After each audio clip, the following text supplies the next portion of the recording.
Iran के खिलाफ बड़ा षड्यंत्र। देखिए, ईरान हमला नहीं कर रहा है। ईरान को अगर हमला करना होगा तो वो अमेरिका के बेस पर करेगा, लेकिन दुबई यानी यूएई के बारे में आपको यह भी मालूम है कि लगातार वो मदद दे रहा है। जहाज भरकर पैसा भेज चुका है, सोना भेज चुका है, उसके फ्रीज पैसे भी रिलीज करने को राजी है। तो दुबई पे ईरान हमला करे, इसकी कोई कहानी नहीं बनती। लेकिन कल अचानक से दुबई ने क्लेम किया, यूएई ने, कि एक मिसाइल ईरान की आई, वो यूएई के अंदर, दुबई के अंदर एंटर होने से पहले बाहर गिर गई। और एक मिसाइल आई, वो दुबई के अंदर आई, हमारी टेरिटरी में आई और समुद्र में ही गिर गई। दोनों मिसाइल ईरान की समुद्र में गिरी, एक दुबई के बाहर, एक दुबई के अंदर। यहां पर ईरान ने साफ कहा कि हमने कोई हमला ही नहीं किया। ईरान के ऑफिशियल ने कहा हमने हमला नहीं किया। ईरान की मीडिया ने कहा कि ये ईरान ने हमला किया ही नहीं है। रजा गराफी खुद कह रहा है कि हम खुद कंफर्म कर रहे हैं, ईरान हमला कर ही नहीं सकता। इस वक्त ईरान, यूएई और मतलब उसका पीछे का लॉजिक ये है कि पहली बात, अगर ईरान हमला करता, लॉजिक पे मारो गोली, अगर ईरान हमला करता यूएई रोक पाता क्या? अब तक पूरी जंग में यूएई ईरान की एक मिसाइल नहीं रोक पा रहा। और यूएई का हाल क्या हुआ, दुबई का हाल क्या किया ईरान ने, वो आपने देखा। ईरान ये कौन सी सस्ती मिसाइल मार रहा है भाई, जो दुबई तक पहुंची नहीं, बॉर्डर पे ही पानी के अंदर और पानी के बाहर गिर गई। यानी बॉर्डर के अंदर मिसाइल घुस ही नहीं पाई उसकी, एक पानी में गिर गई। दूसरी मिसाइल गिरी तो उसमें भी कहीं धमाका नहीं हुआ, दुबई उसे रोक भी नहीं पाया। तो यानी एक इतनी शॉर्ट रेंज की मिसाइल ईरान दाग रहा है यूएई पर, हो ही नहीं सकता। तो ये क्या हुआ है? ये षड्यंत्र हुआ है। मैं बता रहा हूं ना, अब इलाके में जब ईरान से सभी डर रहे हैं, सब पंगा लेना बंद कर चुके हैं ईरान से, तो ये फॉल्स फ्लैग अटैक इसराइल का हो सकता है कि इसराइल ने हमला किया हो, क्योंकि नेतन्याहू नहीं चाहता कि ये जंग खत्म हो, क्योंकि चुनाव इसराइल में आने वाले हैं। नेतन्याहू अपना समर्थन खो चुका है, लोग उसे सपोर्ट नहीं कर रहे। इधर डोनाल्ड ट्रंप को भी अमेरिका में सिर्फ 30 से 33% लोग सपोर्ट कर रहे हैं। हाल बुरा है, चीजें समझ लीजिएगा। अब ये अचानक से जंग का माहौल बनाने की कोशिश की जा रही है इसराइल के द्वारा। अब सुनिए, ये तमाम फैक्ट्स हैं, सच बता रहा हूं। एक इंस्टाग्राम पर रीलबाज भैया हैं, नाम नहीं ले रहा, उनको फेमस नहीं करना है। वो रोज वीडियो बना रहे हैं और रील वाले भैया हैं वो, और मिलियन में व्यूज़ हैं। और इंस्टाग्राम पे तो आपको पता है, हमने भी ईरान पर बोलकर देखा है और पूरे जंग में आपको अपडेट दिया है। 2 मिलियन व्यूज़, किसी पे 5 मिलियन व्यूज़, किसी पे 6 मिलियन व्यूज़। हम फैक्ट बता रहे थे और हमारी आज तक कोई एक खबर बंदा झूठी नहीं साबित कर पाया। लेकिन अब हमने इंस्टाग्राम पर बोलना बंद कर दिया है, क्योंकि भाई इंस्टाग्रामर हम है ही नहीं, हम तो यूट्यूबर हैं, यूट्यूब पर अपना कंटेंट डालते हैं। ठीक, तो अब जो भैया हैं जो बना रहे हैं, मैंने उनकी वीडियो देखी, कुछ लोगों ने भेजी, उसमें वो कह रहे हैं, थोड़ा कैमरा पास करके बनाते हैं, तो भाई साहब आपको पता है ईरान के पास, भाई साहब ईरान के पास न्यूक्लियर हथियार है, ईरान के पास न्यूक्लियर वेपन है, क्योंकि ईरान ने बोला है, ये ईरान के कमांडर हैं, जनरल हैं, इन्होंने कहा है कि हमारे पास इतने हथियार हैं कि कभी खत्म नहीं हो सकते। तो भाई कुल मिला के उनकी रील में कोई ऐसा प्रूफ नहीं था, वो कोई सोर्स नहीं दिखा रहे थे जिसमें ईरान कह रहा हो कि हमारे पास परमाणु है या हमने परमाणु बना लिया है। वो भाई साहब अंदाजा लगाकर साबित कर रहे हैं कि ईरान के पास परमाणु है। ये कितनी गलत बात है। तुम में और फिर नेतन्याहू में फर्क क्या रहा? नेतन्याहू ने भी यही पिछले कई साल से, बल्कि 40 साल से वो कहता आया है कि ईरान परमाणु बना रहा है, ईरान परमाणु बना चुका है, ईरान परमाणु बनाने के करीब है। ईरान परमाणु बना चुका है, ईरान यूरेनियम के करीब है, यह कहकर खामनाई को कत्ल करवा दिया, शहीद हो गए वो। अब ऐसे इन्फ्लुएंसर जो ईरान के नैरेटिव के खिलाफ या ईरान को मान लीजिए मजबूत बता रहे हैं, तो भाई ईरान को दिखाने की जरूरत थोड़ी है ईरान मजबूत है, और ईरान की मजबूती ये थोड़ी है कि उसके पास परमाणु है। ईरान की मजबूती तो यह है कि परमाणु न होने के बाद भी उसने अमेरिका और इस्राइल को हिलाकर रख दिया। ईरान के पास परमाणु न होते हुए भी उसने पूरे मिडिल ईस्ट का बादशाह का खिताब हासिल कर लिया। परमाणु न होने के बावजूद ईरान ने हुर्मुज पर कब्जा कर लिया। ईरान के ऑफिशियल कह रहे हैं कि हमें परमाणु की क्या जरूरत, हमारे लिए परमाणु स्ट्रेट ऑफ हुर्मुज है। तो मेहरबानी करके हाथ जोड़कर गुजारिश है, अपने मन से कोई बात नहीं कहिए। ये ईरान के खिलाफ जाएगी बातें, ये ईरान के लिए मुश्किलें पैदा करेंगी। और लोग ईरान से मोहब्बत करते हैं और ऐसी कर रहे हैं माशाल्लाह कि ईरान के लिए कोई कुछ भी बोल दे रहा है ईरान की तारीफ में, वो लगे पड़े हाँ भाई बहुत बढ़िया बोल रहे हैं, माशाल्लाह ईरान जिंदाबाद। अरे भैया, ये जो आपको बोल रहे हैं ये झूठ बोल रहे हैं। जो खबर की कटिंग लगा रहे हैं वो लगा रहे हैं कि ईरान के पास अभी भी हथियार मौजूद है, अनलिमिटेड हथियार मौजूद है, और नीचे क्या बोल रहे हैं कि ईरान के पास परमाणु है। अरे भाई, जो ऊपर लगाया है तुमने प्रूफ वो कुछ और कह रहा है, तुम जो बोल रहे हो वो कुछ और कह रहा है। कैमरे के अंदर घुस के बोलने से झूठ सच नहीं हो जाता। ये वही रीलबाज लोग हैं, आपको याद होगा जैसे इन रीलबाजों ने नेतन्याहू को मरा हुआ साबित कर दिया था जंग के दौरान। अल्लाह अकबर। पूरी दुनिया के मुसलमानों के जज्बात से ये रीलबाजों ने खूब व्यूज कमाए थे कि नेतन्याहू मर गया।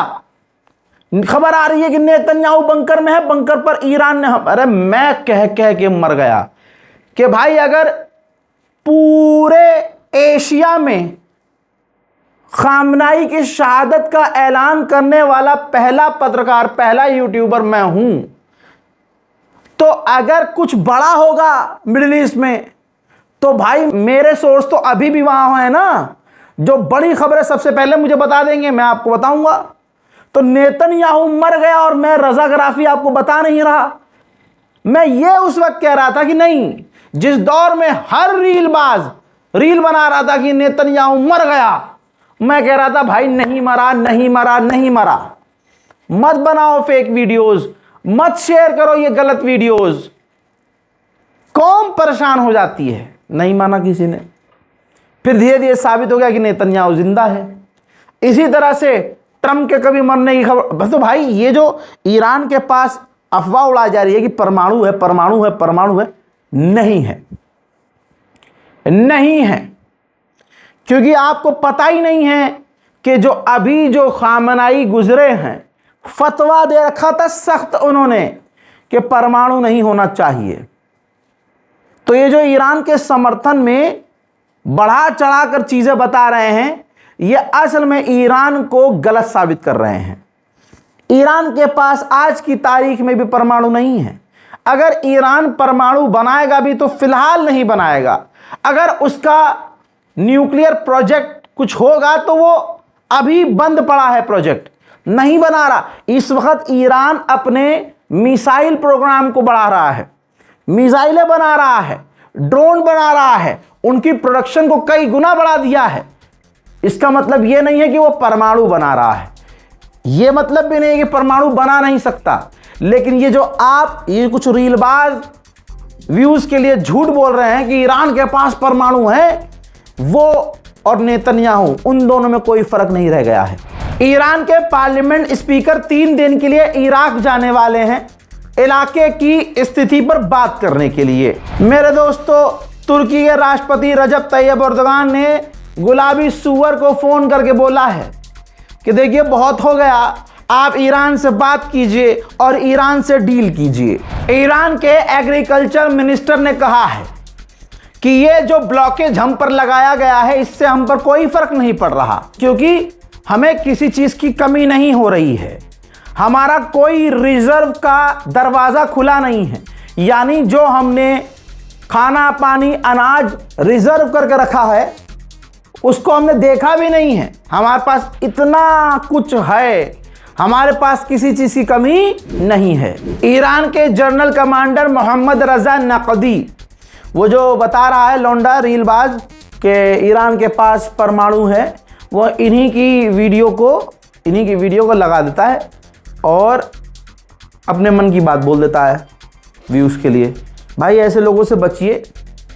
मैं जो आपको बताता हूँ वो पूरा वीडियो, क्योंकि अल्हम्दुलिल्लाह मुझे फ़ारसी आती है, सुननी समझनी पढ़नी आती है, अच्छी खासी लैंग्वेज पर पकड़ है, और मैं कुछ बातें हैं नहीं बताना चाहता। बस इतना समझ लीजिए कि खामनाई की शहादत का अगर ऐलान कोई सबसे पहले कर रहा है तो उसका सोर्स कितना पक्का होगा। तो व्यूज़ और लाइक के चक्कर में रिक्वेस्ट है ऐसे लोगों से, भाई मत करो ये चीज़ें। आप ईरान की खबरें नॉर्मल ही बताओगे तब भी उतने व्यूज़ आएंगे। बहरहाल मोहम्मद रज़ा नकदी हैं आपकी स्क्रीन पर। इन्होंने कहा है कि स्ट्रेट ऑफ हॉर्मुज़ हमारा है, हमारा रहेगा, परिस्थितियां अब चेंज नहीं होंगी। सबसे आसान रास्ता है कि अमेरिका के लिए कि हॉर्मुज़ पर आकर डील कर ले, वरना दूसरे जो रास्ते हैं डील करने के लिए उसके लिए बहुत महंगे पड़ने वाले हैं। अमेरिका को वो रास्ते काफ़ी महंगे पड़ेंगे। मेरे दोस्तों आपको बता दूं, गलीबाफ पार्लियामेंट स्पीकर, इन्होंने एक प्रोग्राम में कहा कि किसी भी हालत में मेनाब के बच्चों को भूला नहीं जाएगा, हम अपने शहीदों का हर हाल में बदला लेंगे, उनको भूलेंगे नहीं। स्ट्रेट ऑफ हॉर्मुज़ अब पहले जैसा कभी नहीं होगा। स्ट्रेट ऑफ हॉर्मुज़ तभी खुलेगा जब अमेरिका हमारी तमाम शर्तें मान लेगा, हम पर से पाबंदी हटाएगा, हमें मुआवजा देगा, हमारे फ्रीज पैसों को रिलीज करेगा और ऐलान करेगा कि हॉर्मुज़ ईरान का है। उन्होंने कन्फर्म किया कि दुश्मन ईरान के अंदर आतंकी हमले करवा रहा है, माहौल बिगाड़ने की कोशिश कर रहा है, अटैक्स करने की कोशिश कर रहा है, बॉर्डर के इलाकों में आतंकी हमले करवा रहा है, लेकिन हम सब एक हैं। मेरे दोस्तों अगली बड़ी खबर यह है कि रशिया ईरान को कैस्पियन सी के अंदर से ईरान को हथियार पहुंचा रहा है। आपको कैस्पियन सी दिखा देता हूं। ऊपर रूस है, नीचे ईरान है, बीच में जो नीला हिस्सा है ये कैस्पियन सी है। इसको दुनिया के कोई देश ब्लॉक नहीं कर सकते, क्योंकि लिमिटेड देशों के अंडर ये आता है चारों तरफ से।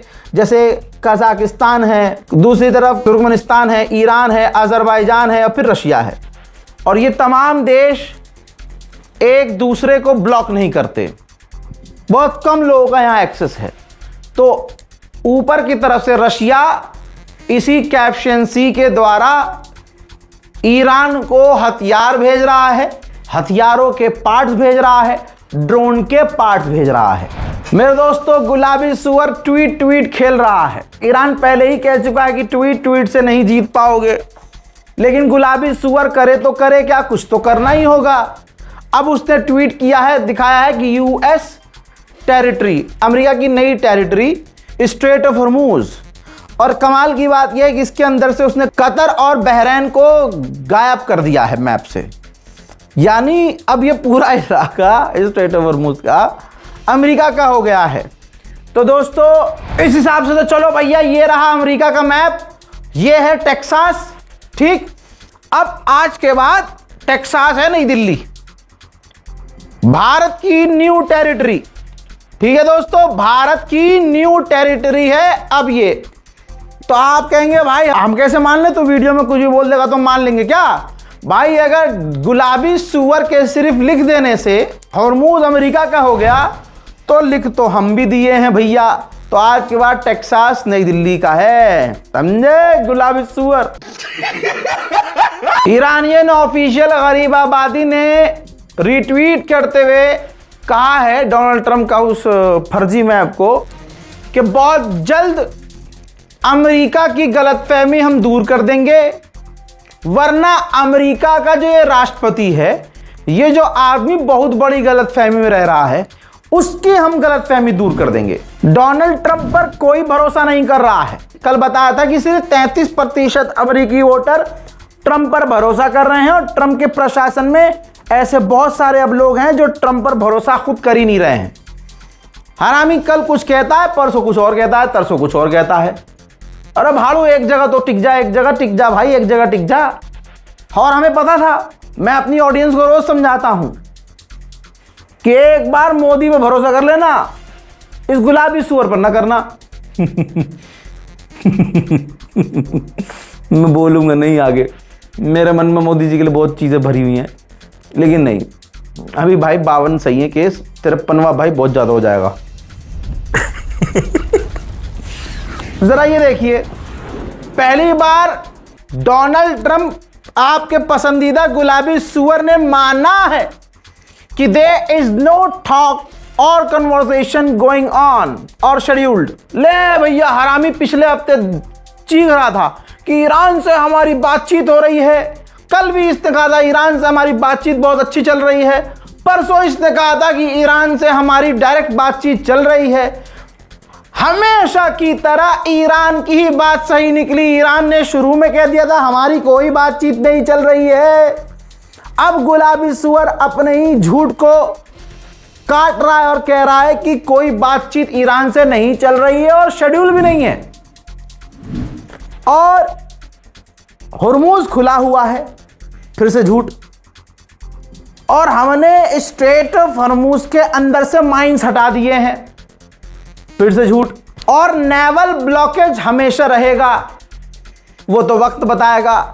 लेकिन पहली दूसरी लाइन में इसने जो क्लियर किया है कि हमारी बातचीत हो ही नहीं रही ईरान से। ईरान तो डे वन से कह रहा था कि हमारी बातचीत नहीं हो रही है, यही गुलाबी सुअर शोर मचा रहा था कि ईरान से बातचीत चल रही है। तो झूठा एक बार फिर से एज यूजुअल कौन साबित हुआ? ईरान के पार्लियामेंट स्पीकर गलीबाफ ने कहा कि अमेरिका को लगता है कि हम पर पाबंदी लगाने से, हमारा नुकसान बढ़ाने से, हम पर बैन लगाने से, प्रेशर बनाने से हम झुक जाएंगे। ऐसा नहीं होगा। अमेरिका के मिनिस्टर्स जो हैं, विदेश मंत्री जो हैं, ये अपने भरम से बाहर निकले और उन्होंने जो गंद मचाया है साफ करें। यही एक आखिरी रास्ता है। ईरान के विदेश मंत्री अब्बास अराक्ची का एक बयान आया है। बयान से पहले इस लाला का बैठने का स्टाइल देखो। ओहो हो, मिर्जापुर आ रही है ना आपकी, ये इंटरनेशनल मिर्जापुर के गुड्डू हैं। जी हाँ, बैठने का स्टाइल देखिए, ऐसा लग रहा है कि पूरी दुनिया का जो सबसे बड़ा गुड्डू है, गुड्डू पंडित, कैरेक्टर जानते हैं ना आप, वही स्टाइल है। इलाके का बदमाश इस वक्त थर थर कांप रहा है। और केजीएफ पेजीएफ जो हैं, ये तो सिर्फ एक्टर हैं, असली हीरो ये देखो बैठा है। पता है ये बैठ के क्या कह रहे हैं? कह रहे हैं कि हमारी फौज ने साबित कर दिया है कि हम क्या हैं, अमेरिका की फौज को झुका दिया, हमें बड़ी जीत मिली है। और उन्होंने कहा कि जो इलाके में मिडिल ईस्ट में अमेरिका की फौज है, हमने उन्हें ख़त्म कर दिया, नुकसान पहुंचाया। इससे अब इलाके के देशों को यह समझना चाहिए कि आपकी सिक्योरिटी दूसरों पर निर्भर नहीं है, आपको अपनी सिक्योरिटी खुद करनी चाहिए और सोचना चाहिए कि अपने मुल्क से अमेरिका के बेसिस को हटा दिया जाए। मेरे दोस्तों, आगे उन्होंने एक और बयान दिया। ये देखिए, बयान लिखा हुआ है ग्राफिक्स पर उनका, कि जो शुरुआत में अनकंडीशनली सरेंडर करने को कह रहे थे, बिना शर्त सरेंडर कर दे ईरान, जंग शुरू होने के थोड़ी ही देर बाद बातचीत करने की भीख मांग रहे थे। ये अंधभक्तों के अब्बा की जिंदगी है, अंधभक्तों के बाप की। भारत का हिंदू समुदाय बड़ा खुश था, अरे ईरान को पेलेगा अमेरिका। पता चला कि जैसे ही इन पनौतियों ने दादा का सपोर्ट किया, फादरलैंड का सपोर्ट, मोदी जी फादरलैंड बोल के आए, ठुक गया इसराइल। अंधभक्तों ने डोनाल्ड ट्रंप की पूजा की, आरती उतारी, ठुक गया, दादा भी ठुक गया। अब पनौतियों सालो, तुम काहे इतना उड़ता तीर लेते हो, उचक उचक के तीर लेते हैं। हाँ फिर जलील होते हैं सारी दुनिया में। अरे भैया कितने बाप बनाओगे? जो भी मुसलमान को गाली बक दे, अरे पापा पापा। बहरहाल अब देखो, असली अब्बू तुम्हारे अगर कोई हैं तो फिर ईरान है ना। ईरान के सामने तेज नहीं चलना, बिल्कुल एकदम गर्दन नीची करके, वरना तेल तुम्हारा बंद हो जाएगा। अब्बास अराक्ची ने खुद कहा है कि अमेरिका से जो बातचीत होने वाली थी, उस डील को, उस बातचीत को इस्राइल खराब करवा रहा है। अमेरिका और ईरान की डील हो सकती थी, लेकिन इस्राइल, नेतन्याहू नहीं चाहता ये डील हो, लिहाजा पीछे से वो सब कुछ खराब कर रहा है। हजरात, ये बात दुनिया का हर एक इंसान जानता है। अब्बास अराक्ची ने यह भी कंफर्म किया है कि हमने मीडिएटर से साफ कह दिया है कि हम सीज फायर एक्सेप्ट नहीं करेंगे, हमें सीज फायर चाहिए ही नहीं। हम सिर्फ एक ऑप्शन मान सकते हैं, परमानेंट जंग बंदी। यह नहीं कि आज सीज फायर हो गया, 4 महीने का तुमने हथियार इकट्ठा कर लिए और उसके बाद फिर से जंग शुरू कर दी। ये नहीं चाहिए, परमानेंट जंग बंद हो। अब्बास अराक्ची ने कहा कि हमने सारी दुनिया को दिखाया कि हम अमेरिका को घुटने पर ले आए। इसके बाद पूरे इलाके को यह पता चल ही गया है कि अमेरिका उनको सिक्योरिटी नहीं दे सकता। अब मेरे दोस्तों, ईरान ने ओमान के करीब एक और टैंकर पर हमला किया है और गुलाबी सुअर कह रहा है कि हुर्मुज खुला हुआ है, कद्दू खुला है। मेरे दोस्तों, कतर भी ईरान से कांप रहा है। ईरान ने कहा था कि हमारे 3 पायलट कतर के पास हैं, कतर दे नहीं रहा, छुपा रहा है। कतर की हवा टाइट हुई, कतर ने कह दिया ईरान को हम अलाउ कर रहे हैं, वो अपनी टीम के साथ आए, पूरी इन्वेस्टिगेशन करे कतर में, हम भी उनका सहयोग करेंगे और अपने पायलट ढूंढ सकते हैं तो ढूंढ ले।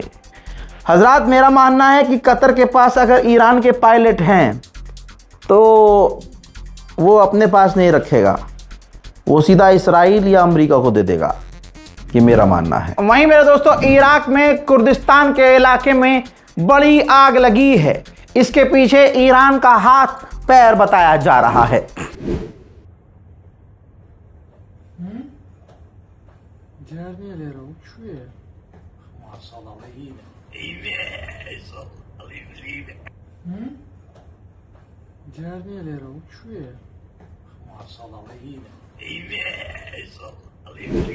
IRGC के ऑफिशियल ने कहा कि ईरान की एडवांस मिसाइलों ने दुश्मन के लिए स्ट्रेटेजिक कंफ्यूजन पैदा की है।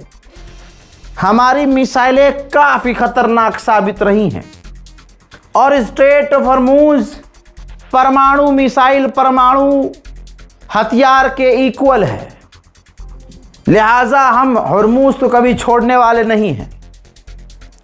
वहीं मेरे दोस्तों, ईरान ने जिन हथियारों का इस्तेमाल इस जंग में किया, ईरान की वो मिसाइलें जिनकी ताकत ने पूरी दुनिया को, ईरान को सुपर पावर मनवा दिया, और सुपर पावर जो अपने आप को समझते थे, सुपर फ्लॉप अपने आप को आज मान रहे हैं।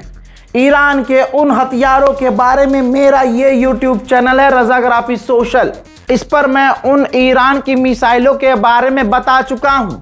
यहां तक कि ईरान के टॉप के हथियारों के बारे में इस चैनल पर ऑलरेडी बता रहा हूं। लिहाजा जाइएगा ज़रूर, देखिएगा ज़रूर, मज़ा आएगा कि ईरान ने दुश्मन के खिलाफ, अमेरिका के खिलाफ, इजराइल के खिलाफ ऐसी कौन सी मिसाइलों का इस्तेमाल किया कि अमेरिका और इजराइल की फटकर 4 हो गई चड्डी। ऐसी मिसाइलें ईरान की कौन सी हैं और वो काम कैसे करती हैं, किस तरह से ईरान ने उस मिसाइल को बनाया है, उन हथियारों को बनाया है, सब बताया है। रज़ाग्राफी सोशल पर जाकर जरूर देखिएगा। हजरात, ईरान ने 5 छोटे जहाज सीज कर लिए हैं जो फ्यूल स्मगल कर रहे थे। वो 5 जहाज किसके हैं ये ईरान ने नहीं बताया है, लेकिन अगर ईरान इतने ऑपरेशन समुद्र में, हुर्मुज में कर रहा है, तो फिर कब्जा हुर्मुज में किसका है, गुलाबी सुअर का या ईरान का? ये खुद आपको समझ में आ जाना चाहिए। लीजिए, चाइना की सबसे बड़ी शिपिंग कंपनी ने हुर्मुज भी छोड़ दिया है और लाल सागर वाला जो बाबल मंदीब है यमन वाला, वो भी छोड़ दिया है। उसका इस्तेमाल ही नहीं कर रहा है। चाइना की वो कंपनी, चाइना के टैंकर इन दोनों रास्तों को छोड़ चुके हैं। कहने वाला कह रहा है कि हुर्मुज खुला हुआ है। हजरात, फ्रांस ने ईरान के 2 डिप्लोमेट को निकाल दिया है। असल में फ्रांस के 2 डिप्लोमेट ईरान रहते थे, तो ईरान ने उनको आने से रोक दिया कि आप नहीं आ सकते। कई बार कोशिश की गई, ईरान ने मना किया, जिसके बाद फ्रांस की सरकार, ऑब्वियस है भाई, वो किलसेगी ही। तो फ्रांस की सरकार ने चिढ़कर अपने मुल्क में रहने वाले 2 ईरानी एम्बेसडर्स को निकाल दिया है। ईरान ने कंफर्म किया है कि हमने एक नागरिक को, ईरान के ही एक नागरिक को गिरफ्तार किया है, जो कि विदेशी एजेंसी से जुड़ा हुआ था। अमेरिका इसराइल के लिए काम कर रहा था। अमेरिकी ऑफिशियल ने बताया है कि क्यों डोनाल्ड ट्रंप ने ओमान को धमकी दी है। अमेरिकी ऑफिशियल ने कंफर्म किया कि जिस तरह से हमारे बिना, अमेरिका के बिना ओमान ईरान से डील कर रहा है, इससे ईरान को और पावर मिल जाएगी। इसी वजह से डोनाल्ड ट्रंप ने ओमान पर बमबारी करने की धमकी दी है। हजरात मोहतरम, ये ईरान की टॉप तमाम बड़ी खबरें हैं। मेहरबानी करके जो क्रिएटर्स हैं, जो नए नए क्रिएटर्स हैं, जो बहुत बहुत बड़े, एक मैं क्या ही बोलूँ, नहीं बोलना चाहता, मैं तो उनकी तरक्की के लिए दुआ करूँगा, लेकिन तरक्की सही रास्ते से हो तो ज़्यादा अच्छी बात होगी। क्या फ़ायदा, कल आप ईरान के ऑफिशियल्स के नज़रों में आओगे, वो तुम्हें लेकर क्लेम कर देंगे, एक बार ट्वीट कर देंगे, वो करते रहते हैं कि भाई ये फेक नैरेटिव है, क्या ही इज्जत बनेगी आपकी। देखिए, आप ईरान का अच्छा चाहते हैं तो आप झूठ बोलिए ही मत। ईरान को परमाणु की ज़रूरत नहीं है तो क्यों बोलना ये कि ईरान ने परमाणु बना लिया है। और आपके मानने ना मानने से आपका जो नज़रिया है वो आपका पर्सनल है, कि आपको लगता है कि ईरान ने परमाणु बना लिया है, तो आपके लगने से वो खबर नहीं बन जाएगी। ये मेरी रिक्वेस्ट है, जो पत्रकार बनना चाहते हैं, जो न्यूज़ के कंटेंट बनाना चाहते हैं, वरना एक बार फॉल्स फ्लैग का आपके ट्वीट पर या आपके सोशल मीडिया पर आ गया, फॉल्स फ्लैग अगर मार्क हो गया, तो आपकी जितनी क्रेडिबिलिटी है ना, सब जो अब तक बनी भी नहीं है, बनने से पहले ही ख़त्म हो जाएगी। और तमाम उम्मत से, मुसलमानों से मेरी ये रिक्वेस्ट है कि देखिए, भक्ति कीजिए, किसी की अंधभक्ति मत कीजिए। ईरान ने जितना किया है, बढ़ा चढ़ाकर बोलने की ज़रूरत नहीं है। जितने ईरान से लोग दूर थे, अब उतना ईरान के लोग करीब हैं, तो हमें कुछ ऐसा नैरेटिव चलाने की ज़रूरत ही नहीं है। तो आप, अगर ईरान का कोई नुकसान हुआ है, ईरान से कोई गलती हुई है और कोई पत्रकार बोल देता है वो, तो आप उस पत्रकार से नफरत मत कीजिए, क्योंकि पत्रकार का काम है आपको सिर्फ खबर देना, ठीक। और जो यूट्यूबर्स बन रहे हैं, जो इंस्टाग्रामर बन रहे हैं, मेरी उनसे हाथ जोड़कर अपील है कि भाई आप अपने मन से कुछ मत बोलिए, या फिर ये बीच का रास्ता मत निकालो। आप खेलो मत कि ऊपर आप प्रूफ कुछ और दिखा रहे हो, क्योंकि पढ़ता कोई है नहीं, ऑडियंस पढ़ती कहाँ है, तो उनको लगता है कि आपने प्रूफ दिया है, उसी के अंदर जो लिखा है वो बोल रहे हो, और आप बोल कुछ और रहे हो कि ईरान ने परमाणु बना। लिहाजा आप लोगों से अपील है कि ऐसा ना करें। हजरात, इस पूरी रिपोर्ट को शेयर कीजिएगा, अपनी राय कमेंट सेक्शन में ज़रूर लिखिएगा, और मन करे तो दुआओं में याद रखिएगा। जय हिंद, वस्सलाम।